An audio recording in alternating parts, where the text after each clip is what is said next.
नमस्कार, जय हिंद। एक और वीडियो आपके समक्ष। और ये वीडियो उन सभी विद्यार्थियों और शोधार्थियों के लिए है जो किसी ना किसी यूनिवर्सिटी में भारत की एमफिल या पीएचडी कर रहे हैं। जी हाँ, एमफिल या पीएचडी कर रहे हैं भारत के किसी भी विश्वविद्यालय में, चाहे प्राइवेट हों, चाहे सेंट्रल हों, चाहे डीम्ड हों या फिर स्टेट यूनिवर्सिटी के विद्यार्थी हो। वीडियो आपके लिए है। यूजीसी और बहुत से विश्वविद्यालयों ने निकाले हैं कुछ नोटिफिकेशन जो कि सभी विश्वविद्यालयों में लागू होंगे यदि आप भी एमफिल या पीएचडी कर रहे हैं। 16 मार्च 2021 का नोटिस है और साथ ही साथ 28 मार्च का भी नोटिफिकेशन है। उन सभी नोटिफिकेशन की बात करूंगा और साथ ही साथ लगभग 10 दिन पहले खबर बड़ी वायरल हो रही है कि शिक्षा मंत्रालय की तरफ से, मिनिस्ट्री ऑफ एजुकेशन की तरफ से पीएचडी के शोधार्थियों की जो शोध वृत्ति है उसको एक्सटेंड किया गया है। एमफिल को एक्सटेंड किया गया है या पीएचडी को एक्सटेंड किया है, और साथ साथ क्या उनकी शोध वृत्ति को भी एक्सटेंड किया गया है या नहीं, उन सभी की बात इस वीडियो में की जाएगी। तो वीडियो को अपनी समझ और समय के अनुसार देखिएगा और कोई मन में सवाल उलझन हो तो कमेंट करके पूछ लीजिएगा, ठीक है। सबसे पहले हम बात करेंगे 18 मार्च के नोटिफिकेशन की। ये सभी नोटिफिकेशन के लिंक और मैं आपको नीचे प्रोवाइड करवा दूंगा डिस्क्रिप्शन बॉक्स में, वहां आप इसको डिटेल में पढ़ लीजिएगा, ठीक है। 16 मार्च का नोटिफिकेशन कहता है कि एमफिल और पीएचडी के विद्यार्थी हो या शोधार्थी हो जिनको अपनी डिजिटेशन और थीसिस जमा करनी थी 30 जून 2021 तक। कब तक? 30 जून 2021 तक जिन भी एमफिल और पीएचडी के विद्यार्थियों को, चाहे बॉयज हो या गर्ल्स हो या थर्ड जेंडर हो, उसको जमा करनी थी 30 जून 2021 तक। अब उनको इस तारीख तक जमा नहीं करनी है। चाहे तो कर सकते हैं यदि काम पूरा हो चुका है, और यदि काम पूरा नहीं हुआ है तो अब उनको 6 महीने का एक्सटेंड दे दिया गया है। यानी कि अब वह अपनी शोध को या डिजिटेशन को 30 नहीं बल्कि 31 तारीख, ठीक है ना, जी हाँ, 31 दिसंबर 2021 तक जमा कर सकते हैं। इस चीज का ध्यान रखिएगा, ठीक है। और साथ ही साथ ये नोटिफिकेशन ओरिजिनल है, मैं आपको दे दूंगा, आप पढ़ लीजिएगा। साथ ही साथ 28 मई जो कि 2 दिन पहले थी, उसके अंतर्गत 2 विश्वविद्यालयों के नोटिस आए हैं। अब उन्होंने सर्कुलर जारी कर दिया है अपने अपने विश्वविद्यालय की वेबसाइट पर। अब सोचिए, 16 मार्च की खबर है और मार्च से अप्रैल हो गया और मई लगभग खत्म हो ही चुका है। लगभग 2.5 महीने के बाद विश्वविद्यालय ने अपनी वेबसाइट पर इस नोटिफिकेशन को अपलोड किया है अपने तरीके से। याद रखिएगा, अपलोड किया है अपने तरीके से, अपनी भाषा में। उन शब्दों में थोड़ा फोकस करिएगा और उसके बाद हम फेलोशिप एक्सटेंड हुई है या नहीं हुई है उसकी भी बात करेंगे, ठीक है।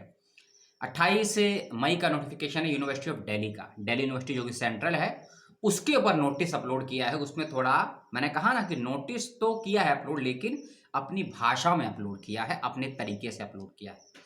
उसका सब्जेक्ट देखिए क्या दिया गया है, extension to the submit thesis and terminal MPhil PhD student. अब इसका मतलब क्या है? आपने थीसिस लिखा तो आपने डिजिटेशन क्यों नहीं लिखा, आपने रिसर्च शब्द क्यों नहीं लिखा? अब इस चीज को समझिए, शब्दों का हेरफेर क्यों किया गया है। इसका जवाब अपने विभाग से जरूर पूछिएगा, अपने शोध निर्देशकों से भी पूछिएगा। और 16 मार्च का लेटर चाहे उनको मेल से भेजिए या स्क्रीनशॉट लेके भेजिए, व्हाट्सएप करिए, उनसे जवाब पूछिएगा कि ऐसा ये डेट में हेरफेर क्यों। डेट को देखकर देखिए क्या कंफ्यूजन है। इसमें जो यूनिवर्सिटी ऑफ दिल्ली का है उसमें कहा गया है कि 3 दिसंबर 2020 को यूजीसी एक नोटिस निकालती है। उसके अनुसार जो विद्यार्थी अपनी रिसर्च को जमा नहीं कर पाए थे दिसंबर 2020 तक, 30 दिसंबर 2020 तक जो अपनी रिसर्च को जमा नहीं कर पाए उनको एक्सटेंड दिया गया है, ठीक है। लेकिन उसके बाद एक और नोटिफिकेशन आता है 16 मार्च 2021 को। उसका भी हवाला इसी दिल्ली यूनिवर्सिटी के नोटिफिकेशन में दिया गया है।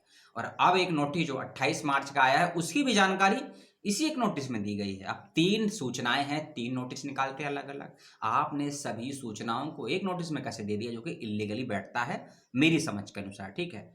अब देखिए, जो 16 मार्च का नोटिफिकेशन है 2021 का, उसके अनुसार क्लियर कट कहा गया है कि 30 जून को जो विद्यार्थी अपनी रिसर्च जमा नहीं कर पाए थे, स्पष्ट उसमें मेंशन है, क्या डेट मेंशन है उसमें, मेंशन है 30 जून 2021 को जो अपनी एमफिल या पीएचडी जमा नहीं कर पाए उनको एक्सटेंड दिया जाता है 30 दिसंबर 2021 तक। लेकिन दिल्ली यूनिवर्सिटी का नोटिफिकेशन कहता है कि नहीं, जो भी विद्यार्थी या शोधार्थी अपनी रिसर्च को एमफिल या पीएचडी दोनों इसमें मेंशन है 31 दिसंबर 2020 तक जमा नहीं कर पाए। जो विद्यार्थी शोधार्थी अपनी रिसर्च को 31 दिसंबर 2020 तक जमा नहीं कर पाए, अब उनको समय मिलता है 31 दिसंबर 2021 का, यानी कि 1 साल। यूजीसी 6 महीने देती है तो विश्वविद्यालय 1 साल देता है। सही है गलत है मुझे नहीं पता, इस नोटिस को भी मैं दे दूंगा, पढ़ लीजिएगा, समझ लीजिएगा। एक और नोटिस आया है 28 मई का है, एक और सेंट्रल कहें या कहें कि इंटरनेशनली सेंट्रल यूनिवर्सिटी कहें, क्या कहें, इंटरनेशनली सेंट्रल यूनिवर्सिटी, इसका नाम भी सुन लीजिए। महात्मा गांधी अंतर्राष्ट्रीय हिंदी विश्वविद्यालय, ठीक है, अंतर्राष्ट्रीय भी है और केंद्रीय भी है, ठीक है, एकमात्र है भारत का अंतर्राष्ट्रीय, ऐसे लोगों ने कहा है। इसके नोटिस के अकॉर्डिंग क्या कहता है, ये यूजीसी का जो नोटिस आया है 16 मार्च का, उसको प्रॉपरली फॉलो करता है। पूरा उस नोटिस का जिक्र भी है जो 16 मार्च को आया था, ठीक है, उस नोटिस का जो नंबर, हर एक नोटिस का सीरियल नंबर होता है, ठीक है ना, उस नोटिस का नंबर भी इसमें दिया हुआ है F1/10/2220 CPP2। ये नोटिस का हवाला दिया, इसमें कहा गया है कि कोविड के कारण 16 मार्च को यूजीसी ने जो नोटिस निकाला था उसके हवाले से एमफिल और पीएचडी की जो सबमिशन की डेट होती है उसको 30 जून 2021 से बढ़ाकर 31 दिसंबर 2021 कर दिया गया है, ठीक है। ये थे अपडेट। दिल्ली यूनिवर्सिटी का नोटिस भी मैं आपको दे दूंगा और महात्मा गांधी अंतर्राष्ट्रीय हिंदी विश्वविद्यालय का नोटिस भी आपको दे दूंगा, और यूजीसी ने जो नोटिस निकाला था 16 मार्च को वह भी मैं आपको दे दूंगा।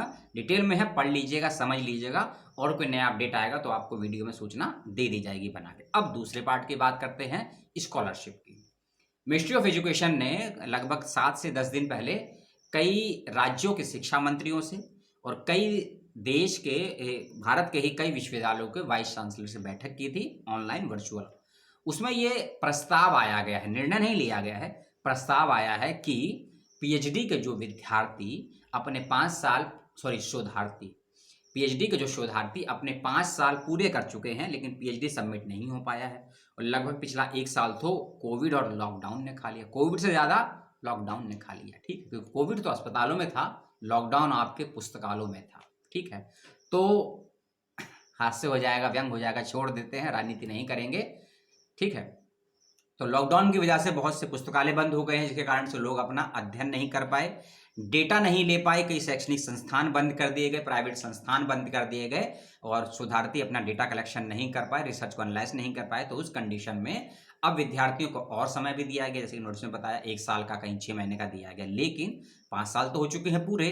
तो अब क्या विद्यार्थियों को छात्रवृत्ति दी जानी चाहिए या नहीं देनी जानी चाहिए, इसको लेकर जद्दोजहद चल रही है, प्रस्ताव आ रहे हैं, मीटिंगें हो रही हैं, बैठक हो रही हैं, लेकिन अभी तक जो मैं आपको ये वीडियो दे रहा हूं 30 मई 2021 की रात्रि को, अभी तक कोई निर्णायक नोटिफिकेशन या फैसला नहीं लिया गया है कि फेलोशिप को भी एक्सटेंड किया जाएगा या नहीं। जैसे टाइम को एक्सटेंड तो कर दिया गया, नोटिस भी आ चुका है, लेकिन इस 6 महीने या 1 साल का जो एक्सटेंड करा गया है, इसके साथ साथ क्या विद्यार्थियों को फेलोशिप भी दी जाएगी, जो उनको मिलती है नॉन नेट 8,000 की, कहीं 12,000 भी मिलता है, कहीं 16,000 भी मिलता है। अम्बेडकर विश्वविद्यालय है दिल्ली का, वहाँ 16,000 मिलती है, ठीक है, कई विश्वविद्यालयों में 12,000 भी मिलती है, और JRF बच्चों को 32, 36 या 40, किसी का SRF है तो वो भी मिलता है। तो क्या इसको भी एक्सटेंड किया जाएगा इस एक्सटेंड पीरियड में, या केवल JRF वालों को ही एक्सटेंड किया जाएगा या नॉन JRF वालों को नहीं किया जाएगा, इसको लेकर बैठ के चल रही है, प्रस्ताव चल रहा है। कुछ अखबारों में कटिंग आई थी दिल्ली के, उसकी ही कटिंग से ये खबर पढ़ रहा हूं, लेकिन कोई आधिकारिक बयान या अधिकारी अध्यादेश, आधिकारिक लेटर नहीं आया है कि फेलोशिप को भी एक्सटेंड किया गया है टाइम के साथ साथ या नहीं, ठीक है।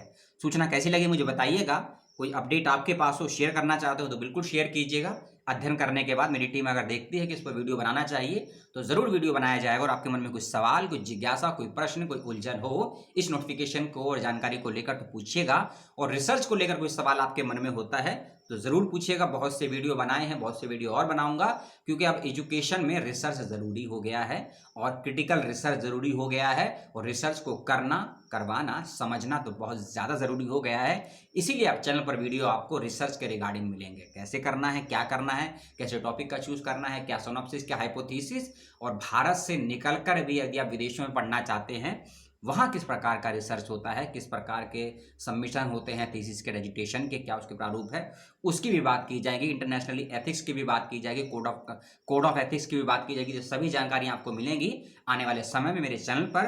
तो चैनल पर बने रहिए, अपनी बुद्धि समझ विवेक के अनुसार वीडियो को लाइक शेयर और कमेंट कीजिए। चैनल को सब्सक्राइब करना है तो करिए, नहीं तो अगले वीडियो का वेट कीजिए। मिलता हूँ बहुत जल्द किसी और समय, किसी और दिन, किसी और विषय के साथ। तब तक के लिए वही बात जो हर वीडियो में कहता हूँ, माता पिता के साथ रहिए, पुस्तकों के साथ रहिए, अध्ययन करते रहेंगे तो आप सीखते रहेंगे, और जब आप सीखते रहते हैं तो आप जीतते रहते हैं। तो जीतने से ज़्यादा सीखना ज़रूरी है, और सीखने से ज़्यादा सुनना ज़रूरी है, और सुनने के बाद समझना ज़रूरी है, और समझने के बाद अपने जीवन में उतारना ज़रूरी है, और जीवन में उतारने के बाद समाज को दोबारा रिटर्न करना ज़रूरी है, वापस करना ज़रूरी है, देना ज़रूरी है।